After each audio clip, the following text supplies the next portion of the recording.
नमस्कार विद्यार्थी बालमित्र, इयत्ता दुसरी, विषय मराठी, पाठ 7वा. वडेश बहरला. चिंचपूर नावाचे गाव होते. गावाजवळ ओढा होता. तिथे एक झाड होते. झाडाचे नाव होते वडेश. वडेश उंच उंच वाढला होता. जणू काही आभाळाला भिडला होता.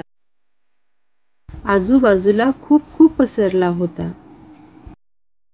फांदी फांदीवर पानेच पाने होती. पाने हिरवीगार होती. झाडावर चिमणी, कावळा, खारुताई, मैना, राघू यायचे.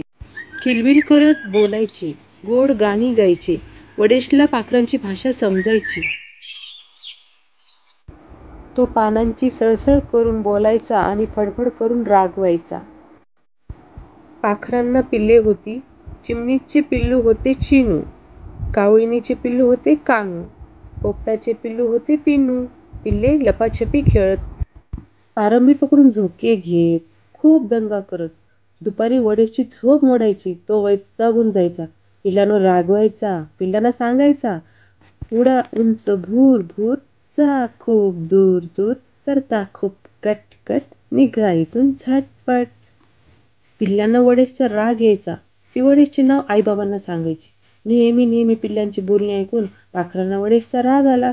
अचानक पाखरे दूर निघून गेली. इथे कुणी बोलायला नाही, कुणी खेळायला नाही. आता काय करावे?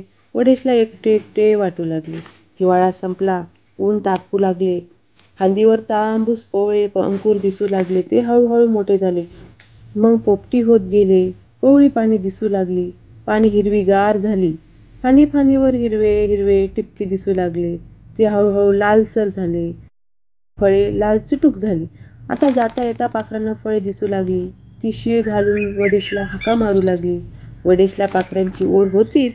रुसवा संपला होता.